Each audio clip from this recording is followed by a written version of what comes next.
Pratracrá, pritrecri, pretrecré, pritricri, protrocró, protrocró.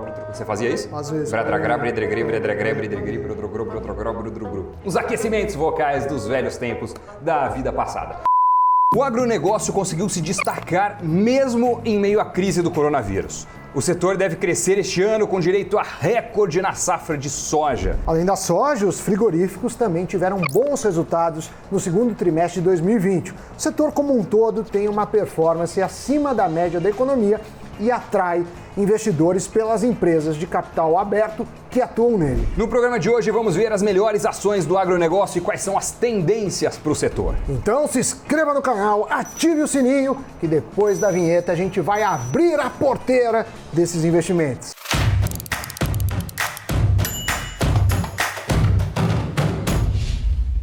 Amiguinhos e amiguinhas, sabe o que o boi apaixonado falou para a vaca apaixonada? Não tem ideia. Te amo! Muito bem. Vamos lá, Dori. Isso aí foi boa, Samidana, foi boa. Olha só. Agro. Muito bem. Eu até perco aqui a compostura, Samidana, diante de vossos gracejos. Sim. Carlos Alberto, né? Tá. Muito bem. Como vão as suas fazendas lá em Goiás? Vão como sempre, imaginárias.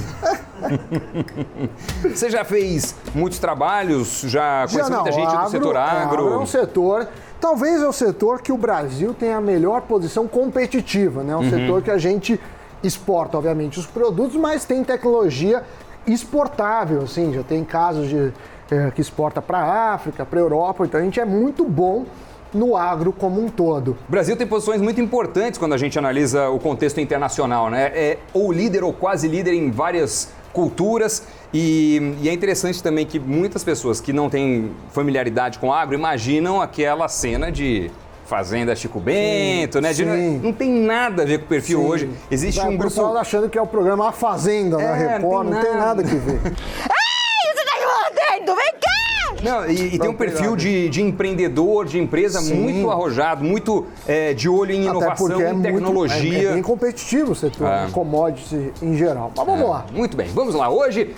o nosso assunto é este, segmento que vem na contramão da crise e com projeções positivas para os próximos meses, até para os próximos anos, que é o agronegócio. O agronegócio brasileiro é responsável por grande parte da economia do nosso país. Ele representa cerca de 21% do PIB e por mais da metade das exportações, pelo menos quando olhamos o primeiro semestre de 2020. Vamos dar uma olhada em alguns dados desse segmento. Olha, ele está na Bolsa de Valores na categoria de consumo não cíclico, que são itens que o consumo não está diretamente relacionado aos ciclos econômicos. São mais de 20 empresas no segmento que estão no cardápio da B3. Essas ações são divididas em 4 subsetores. Então agricultura, açúcar e álcool, alimentos diversos e, por fim, carnes e derivados. O agronegócio está a pleno vapor, as exportações já bateram recorde em 2020, elas alcançaram a marca de 61,2 bilhões de dólares e de 131,5 milhões de toneladas no acumulado de janeiro a julho deste ano.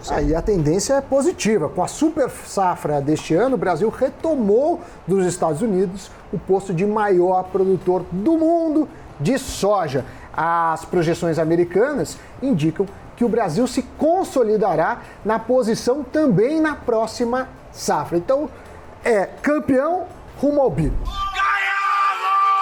Mas é desempenho impressionante. Vamos dar uma olhada em como estão se saindo algumas ações do setor ao longo de 2020.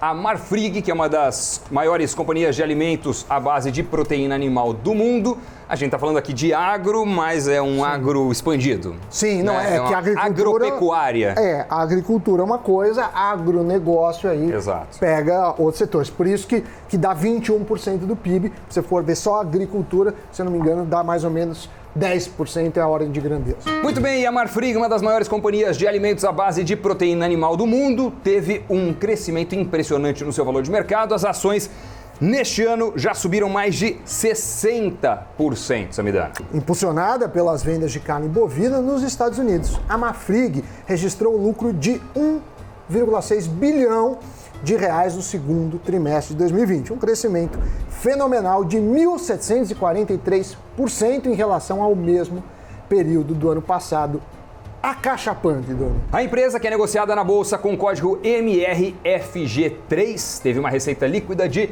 18,9 bilhões de reais no resultado do balanço de abril a junho. A gente vai pegar o gancho da Marfrig para destacar os frigoríficos. Certo. O cenário deles é super favorável, já que a China ainda precisa de muita carne para compensar as perdas do ano passado. Lembrando que isso aconteceu, o impacto da peste suína foi tão grande em 2019 que as projeções econômicas mostraram que vai levar mais uns 5 anos para alinhar a oferta e a demanda novamente. Pois é, para você ter uma ideia, no segundo trimestre de 2020, os grandes frigoríficos brasileiros tiveram resultados bastante sólidos. Um dos mais elogiados deles foi o da JBS. A JBS surpreendeu e teve um lucro líquido de 3,38 bilhões no segundo trimestre de 2020 de reais, tá? E isso significa uma alta de 54,8% na comparação com o mesmo período do ano passado. A receita líquida, por sua vez, subiu 32,9% na mesma comparação, passando de 50,8 bi para 67 bilhões e meio de reais. E o dólar alto também joga a favor das exportações dos frigoríficos. Por outro lado, é sempre importante destacar aqui que no primeiro semestre houve algum ruído importante até com relação a surtos de coronavírus em frigoríficos brasileiros, alguma repercussão internacional, então é algo a se ter em conta, né? Você lembra aquela história do frango brasileiro contaminado? A China disse que tinha encontrado Covid no frango importado do Brasil. As amostras testaram negativo. Você sabe que aí também todo motivo às vezes é usado por países como barreira comercial, né? Uma barreira não financeira, mas usado. Claro que aí você tem recursos, mas acontece. Pois é, e mesmo testando negativo, o governo chinês fez uma reunião com autoridades brasileiras pedindo o controle da Covid-19 no Brasil, entre aspas, desde a origem. O embaixador chinês solicitou cooperação para cumprir exigências sanitárias e com medidas científicas e rigorosas para a segurança dos alimentos. Outra empresa que a gente vai analisar é a Cosan. O grupo, a Cosan, atua nos setores de agronegócio, distribuição de combustíveis e gás natural, além de lubrificantes e logística. O grupo conta com empresas como Raízen, Comgás e ainda tem o direito de exploração de marcas como a Shell, além de ter um valor de mercado que passa dos 30 bilhões de reais. E apesar da valorização das ações ao longo do ano, a empresa reportou prejuízo líquido de 174,4 milhões no segundo trimestre em comparação ao mesmo período do ano passado. A empresa foi bastante impactada pela pandemia. Pois é, segundo a Cosan, os principais culpados pelo não cumprimento das expectativas para o segundo TRI foram a Raízen Combustíveis Brasil e a Argentina. Com a crise do coronavírus e a valorização do câmbio, né, do dólar, eles tiveram um resultado pior do que esperavam para o trimestre. Mas esse balanço foi atípico, uma vez que já há uma recuperação da mobilidade, né, as pessoas saindo mais de casa, e também dos preços. Então, a tendência no curto prazo é de uma melhora. Outra companhia que está na nossa lista é a Brasil Agro. Ela é uma das maiores empresas brasileiras em quantidade de terras agricultáveis e também teve uma variação positiva das ações no início do ano até agora. O portfólio de produtos da Brasil Agro é principalmente composto por cana-de-açúcar, soja, pecuária, milho e algodão. No balanço do segundo TRI, a Brasil Agro registrou um lucro líquido de 61 milhões de reais. A receita líquida ultrapassou a casa dos 271 milhões. E apesar dos preços da soja e do milho terem caído em dólares, eles continuam atrativos para os produtores brasileiros devido à alta do dólar, né? Então foi compensado. Muito bem, Samidana, se nós... Olha só que curiosa essa informação. Se nós nos direcionarmos aqui para o Google, procurarmos por GDP per country, PIB por país, lista de países por PIB nominal. Vamos pegar os dados do Fundo Monetário Internacional. PIB do Brasil em dólares americanos. Brasil, 9º maior PIB do mundo. 1,847 trilhões de dólares, certo? 20% disso aproximadamente, quanto dá? 20%? 360 bilhões. 360 bilhões. Ó. Tem um bom professor. 360 bilhões. 360 bilhões, veja você, que é mais ou menos, é mais na verdade, mas arredondando para baixo, né? A gente está falando aí de 20, 21, 25% do PIB brasileiro, que representa o setor do agronegócio. Estamos falando... De dólares, né? De dólares. Estamos falando de um PIB maior que o da África do Sul, por exemplo. Maior do que o da Dinamarca, da Colômbia, do Chile. Um PIB, Samidana, 2 vezes maior que o da Hungria ou do Cazaquistão. Sim. Mais que o triplo do PIB da Eslováquia. Também a Eslováquia tem 5 caras lá. Qual é o tamanho da população da Eslováquia? 6 vezes maior que o PIB de Mianmar. Só o PIB do agronegócio brasileiro. É uma loucura. A Eslováquia tem 5 milhões de habitantes. É o bairro do Butantã aqui. 36 vezes maior que o PIB de Moldova. Moldova é Moldávia, né? Deve ser em português? Moldova ou não? Moldávia? 36 vezes maior que o PIB do Quirguistão. Moldávia em português. Moldávia. É um país do leste europeu. E qual é a bandeira? Em qual posição está, Samidana, o Quirguistão no PIB internacional? Eu não faço a menor ideia. Na posição de número 142. Ó. Muito bem, mas voltemos aqui ao tema. Vamos falar sobre os pontos positivos e negativos deste segmento, começando pelos pontos positivos. A gente acabou de mostrar o tamanho do agronegócio brasileiro. Exatamente, o agronegócio representa não só muito do PIB, como também da balança comercial do país. Sem contar que o Brasil é o 3º maior produtor e exportador quando a gente junta as commodities como um todo. Pois é, o país tem vantagens... Commodities agrícolas. Commodities agrícolas, sim. O país tem vantagens como a disponibilidade e produtividade das terras e, além disso, temos muitos biomas, né, como o Amazônia, Cerrado, enfim, mais um ponto positivo. Além disso, um outro ponto positivo é a estrela do ano, a soja. Ela ganhou o Oscar. Tudo, safra, o Brasil em primeiro lugar. Revelação do ano, a soja. Como a gente já falou, a soja, que é o principal produto de exportação do Brasil, está em um ano particularmente especial. O consumo chinês disparou, esgotou a safra recorde nacional, o que levou os produtores a planejar a expansão para terras dominadas por outras atividades até.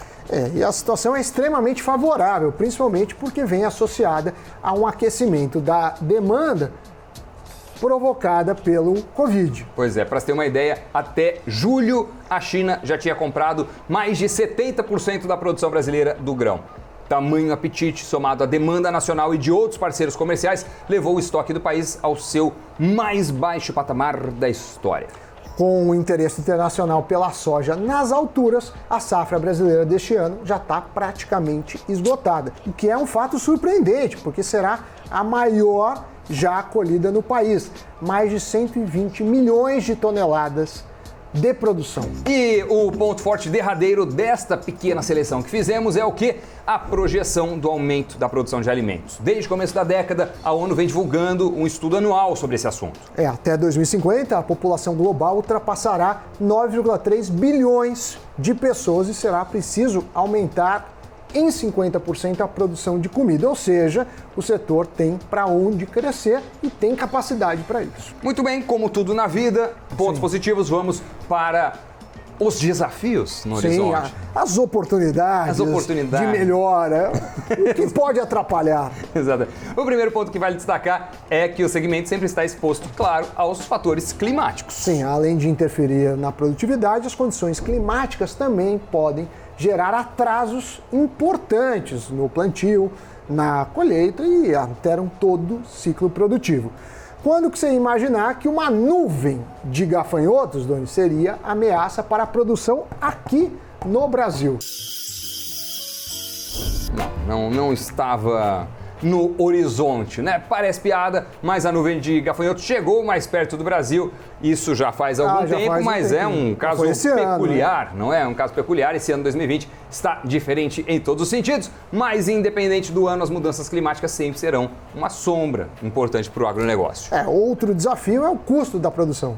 Produzir no Brasil é, em média, 79% mais caro que produzir na Argentina.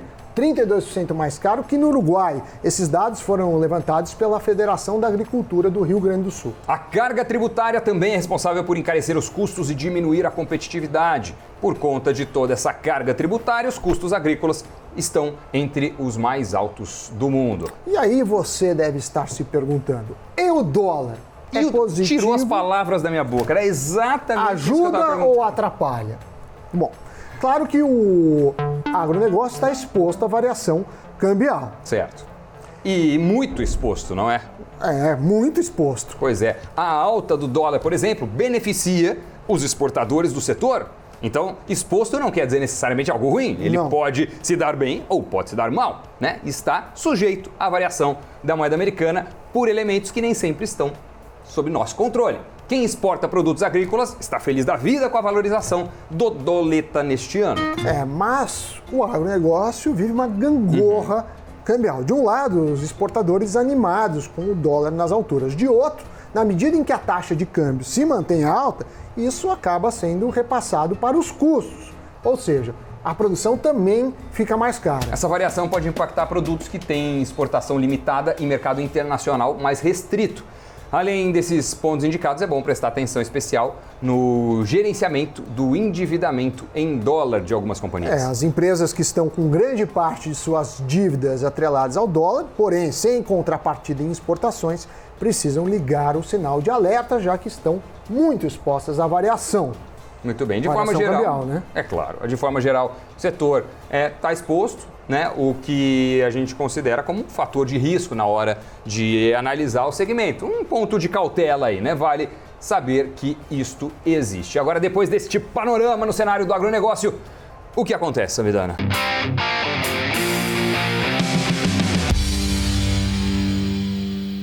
Diversas vezes recebi pedidos para analisar neste quadro estratégias de empresas ligadas ao agronegócio. E hoje, Sam e Doni, no quadro irei a fundo em mudanças neste importante setor da nossa economia. Afinal, o Brasil é um dos maiores produtores e exportadores de soja, açúcar, laranja, café, entre vários produtos agrícolas. Hoje eu vou focar no elo de produção agrícola. Neste elo, avanços na tecnologia geram ganhos em produtividade, trazendo maior eficiência no campo. Esse é um importante aspecto para entender as empresas listadas na bolsa e que são do setor. Algumas delas são a SLC Agrícola, um dos maiores produtores mundiais de grãos e fibras, e a São Martinho, um dos maiores produtores de etanol e energia no Brasil. Em comum, essas e outras empresas do agro esperam crescer com investimento em tecnologia e diversificação de negócios. E vejam, tudo isso passa pela ideia de transformação digital dos negócios agrícolas, muito em pauta hoje em diversas empresas do setor. Por exemplo, no ecossistema digital, ao redor de produtores, há um conjunto de equipamentos interligados e análise de dados de clima, solo e aí vai. As fazendas terão informações precisas para personalizar o tratamento do solo ou mesmo o manejo de pragas, com ganhos de tempo, melhores práticas de gestão e também produtividade. Só para se ter uma ideia, o uso de imagem de satélite combinadas com ferramentas de análise na propriedade agrícola, pode facilitar a identificação de problemas como doenças e pragas. Em um artigo que escrevi para a revista Agroanálises, em coautoria com o Lucas Ciência do Prado e Rodrigo Farinha, identificamos que essas tecnologias projetam o agronegócio para um só lado: maior profissionalização. E é nesse sentido que a SLC Agrícola e a São Martinho estão seguindo e se destacam entre outras empresas do setor na Bolsa. O balanço delas indica que elas ganharam eficiência nos últimos anos, melhorando o operacional.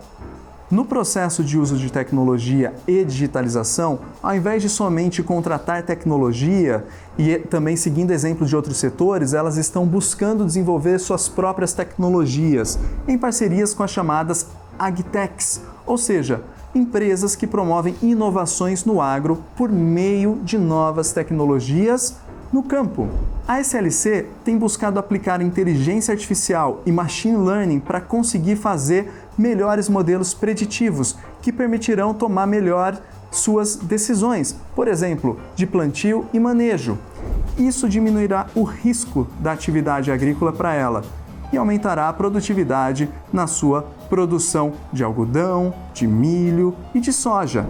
A SLC está presente em 6 estados, com mais de 300 mil hectares, entre áreas próprias e fazendas arrendadas, vendendo para tradings, indústrias de alimentos e indústria têxtil. No setor sucroenergético, a São Martinho, por outro lado, também busca desenvolver aplicações de inteligência artificial a partir de dados gerados nas máquinas que estão no campo e equipamentos, possibilitando, assim, a melhoria da conexão nas fazendas. São 4 usinas, mais de 12 mil colaboradores e 350 mil hectares com área agrícola, tendo 100% de colheita mecanizada. Comparado com outros setores, o agro está ainda muito atrás por vários limitadores, sejam culturais ou até mesmo disponibilidade de tecnologia no campo. Segundo a análise feita pela consultoria Marquestrat Agribusiness, grandes companhias agrícolas como a SLC e São Martinho ficarão ainda mais fortes no futuro à medida que elas vão profissionalizar o seu negócio. Elas conseguirão cada vez mais ter economias de escala, acesso a fontes externas de capital para investimentos e também poder logístico. Tudo isso aliado à crescente digitalização do negócio, porque ela está aprendendo também o que aconteceu em outros setores que estão mais avançados. Então, fiquem de olho, ainda há muito potencial na estratégia dessas empresas no agronegócio. Feito isso, a gente chama o Giro de Notícias. A BRK Ambiental venceu o leilão da Casal, companhia de saneamento básico de Alagoas, realizado nesta quarta-feira. Com um lance aproximado de 2 bilhões de reais, a empresa privada será responsável pelo fornecimento de água e coleta de esgoto na região metropolitana de Maceió pelos próximos 35 anos. A privatização foi a primeira sob o Marco do Saneamento, que facilita a participação das empresas privadas no serviço de saneamento básico. O documentário O Dilema das Redes, do Netflix, aparentemente aumentou o interesse de usuários para sair do Facebook. No Google, busca por excluir conta do Facebook ou desativar temporariamente o Facebook aumentaram 250%, segundo a Decode, empresa americana de análise de dados. Esse interesse vale para os brasileiros. Por aqui, o interesse por deixar o Instagram, por exemplo, subiu 100%. O documentário mostra o efeito nefasto das redes sociais na vida e no comportamento dos usuários, chegando a sugerir que poderão levar a guerras civis nos países por promoverem extremismos em nome do faturamento das empresas. E por falar no Facebook, agora em 2020, 8 anos depois da compra, o Instagram começa a ser integrado ao Messenger, aplicativo de comunicação da rede social. Com a mudança, as duas plataformas, Facebook e Instagram, ficarão mais integradas. Notícias giradas, hora de fechamento de mercado.